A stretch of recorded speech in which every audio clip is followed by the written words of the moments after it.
بسم اللہ الرحمن الرحیم۔ حضرت حسنین رضی اللہ عنہ کی سام کے ذریعے حفاظت کا عجیب واقعہ۔ حضرت سلمان رضی اللہ تعالیٰ عنہ فرماتے ہیں کہ ہم لوگ حضور صلی اللہ علیہ وسلم کے ارد گرد بیٹھے ہوئے تھے کہ اتنے میں حضرت ام ایمن رضی اللہ تعالیٰ عنہا آئیں اور انہوں نے کہا یا رسول اللہ، حسن اور حسین رضی اللہ تعالیٰ عنہ گم ہو گئے ہیں۔ اس وقت دن چڑھ چکا تھا۔ حضور صلی اللہ علیہ وسلم نے صحابہ سے فرمایا اٹھو، میرے دونوں بیٹوں کو تلاش کرو۔ چنانچہ ہر آدمی نے اپنا راستہ لیا اور چل پڑا، اور میں حضور صلی اللہ علیہ وسلم کا راستہ لے کر چل پڑا۔ حضور صلی اللہ علیہ وسلم چلتے رہے یہاں تک کہ ایک پہاڑ کے دامن میں پہنچ گئے تو دیکھا کہ حضرت حسن اور حضرت حسین رضی اللہ تعالیٰ عنہ ایک دوسرے سے چمٹے ہوئے کھڑے ہیں، اور پاس ہی ایک کالا ناگ اپنی دم پر کھڑا ہے جس کے منہ سے آگ کی چنگاریاں نکل رہی ہیں۔ غالباً اللہ نے ناگ بھیجا تھا کہ بچوں کو آگے جانے سے روکے۔ حضور صلی اللہ علیہ وسلم جلدی سے ناگ کی طرف بڑھے۔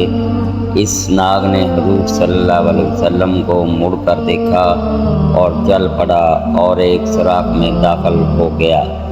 پھر حضور صلی اللہ علیہ وسلم ان دونوں کے پاس گئے اور دونوں کو ایک دوسرے سے جدا کیا اور دونوں کے چہرے پر ہاتھ پھیرا اور فرمایا میرے ماں باپ تم دونوں پر قربان ہوں، تم دونوں اللہ کے ہاں کتنے قابل احترام ہو۔ پھر ایک کو دائیں کندھے پر اور دوسرے کو بائیں کندھے پر بٹھا لیا۔ میں نے کہا تم دونوں کو خوشخبری ہو کہ تمہاری سواری بہت ہی عمدہ ہے۔ حضور صلی اللہ علیہ وسلم نے فرمایا یہ دونوں بہت عمدہ سوار ہیں اور ان کے والدین دونوں سے بہتر ہیں۔ کرامت غوث الاعظم حضرت شیخ عبد القادر جیلانی رضی اللہ تعالیٰ عنہ۔ ایک مرتبہ آپ صلی اللہ علیہ وسلم کے دولت قضا پر ایک چور چوری کی نیت سے آیا۔ مکان کے اندر قدم رکھتے ہی دونوں آنکھوں سے اندھا ہو گیا، ادھر ادھر ٹکراتا پھرا، نکلنے کے لیے راستہ بھی نہ مل سکا۔ بالآخر مجبور ہو کر ایک گوشہ میں بیٹھ گیا۔ صبح گرفتار ہو کر خدمت میں آیا۔